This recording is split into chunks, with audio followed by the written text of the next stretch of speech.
but if I could get your attention for just a second, there's a bee in my hair and I'm deathly allergic. If you could help me out, that would be a literal lifesaver, okay? I was too panicked for any of that, all right? So I just ran up on him like, it's in me!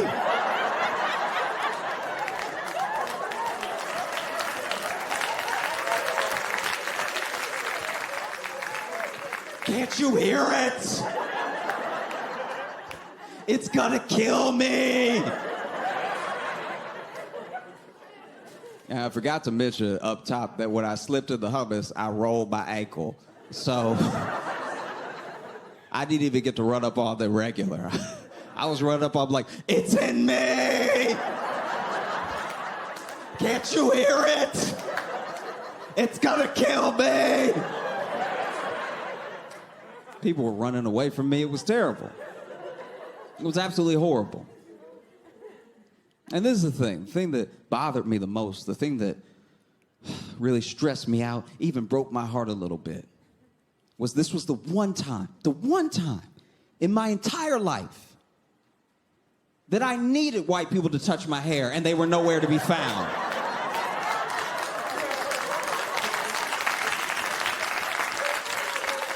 I wasn't asking, I was begging. I was like, I'm gonna die. And they were like, no, I know better. I learned about this, all right? I went to Vassar, you're not gonna get me canceled. I took a sensitivity class, where's the Twitter?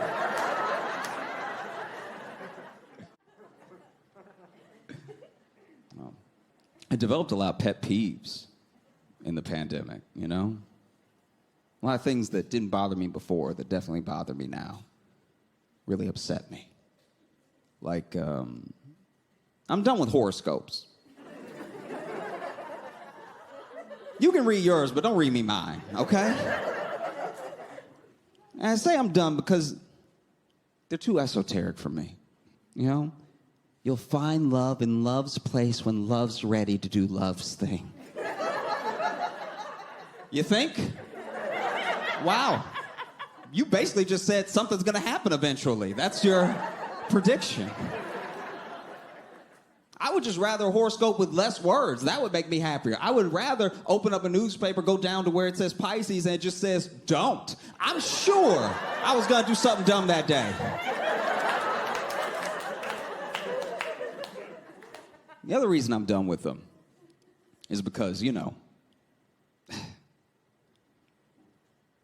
everybody here was born.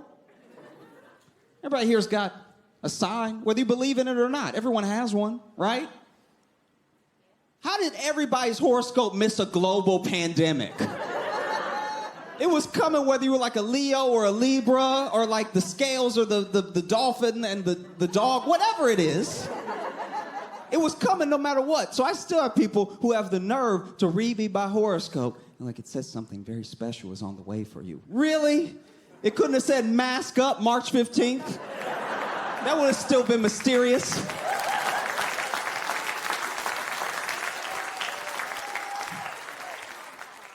I had a hard time in lockdown. I really did. In quarantine, it was hard. It was really, really hard. Because it made a liar out of me. It did. Because I've always said, my entire life, if I just had the time.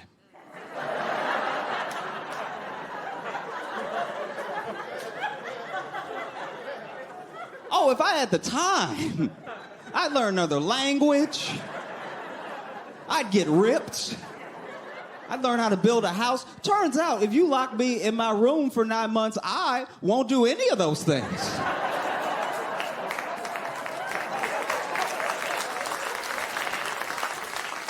I would just rather watch TV until I fall asleep in succession. I watched TV and fell asleep so many times that the only way that I knew if I ate was if I woke up with Dorito dust on my collar. I was just waking up middle of the day, just, oh, thank God,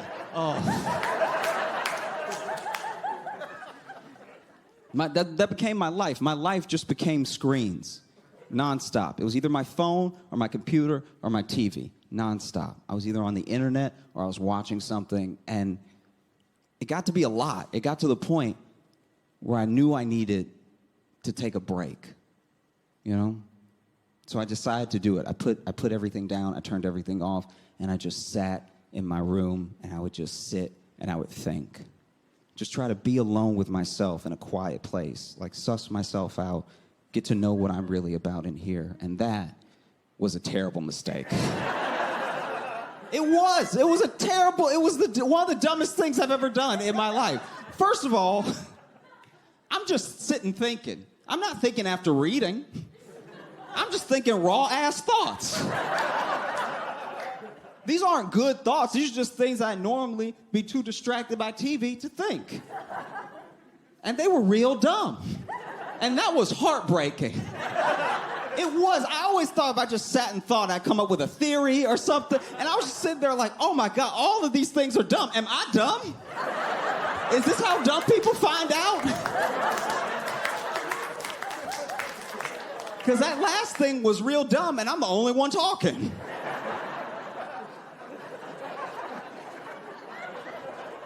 That's what happens when you sit with your thoughts. But I knew I had to take a break. I knew it because I got to the point where I wasn't sure if I knew who I was when there wasn't a screen in front of my face. You know? Because I know it sounds bad to say, but there's an online me and there's an in-person me. And I know it sounds fake to say that, but it's true. You know? And I'm scared that the online version is better. I am. Because online, I try to educate people, you know? I take up for people that I don't know. I fight for causes that I believe in. But in real life, I saw my friend Sean get jumped, and I was like, he probably did something. I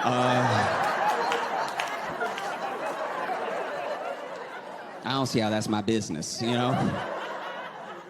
Honestly, it wouldn't be three of them if he didn't do it, if he didn't deserve it, you know? In fact, let me turn around. I don't like him screaming my name like that. I don't want to be involved. You know? Online, I try to educate people that I feel like are being ignorant. But you know what I don't do in real life? Read. Like, I don't know where I get off talking down to people. Because I got a keyboard in front of me. Online, I tell people I don't know to keep following their dream. Okay? I tell them that they can do it. I don't know if they can do it. I keep telling them that they can do it, okay? And in real life, I gave a street performer money to stop. I was online, and I saw this guy making fun of this kid for being too skinny because he posted a workout video, and there was this big dude making fun of him, right? And so I told him, hey, if you want to get your ass beat, come to this address. And in real life, I gave my buddy Sean's address. You know what I mean? Like, how was I supposed to know he was going to be two other people? That's just unfair. Because I'm also relearning how to be in the world. You know, I was awkward before, but I'm insufferable now. I am almost a year out of practice from being weird. Like I go on walks, and I remember I left the house with this walk, right? And while I was on it, I bumped into a guy, and we bumped into each other hard because we both just weren't paying attention. And when I bumped into him, I immediately whipped around to apologize. But when I turned around, he was standing there, and a gun had fallen out of his waistband. And so I looked at the gun, and I looked at him, and he looked at the gun, and he looked at me. And here's the thing, I was raised in the South, right? So I was raised to be polite. I was raised to, you know, make people feel comfortable, be affable and everything. So out of pure instinct, I knelt down to pick up this man's gun.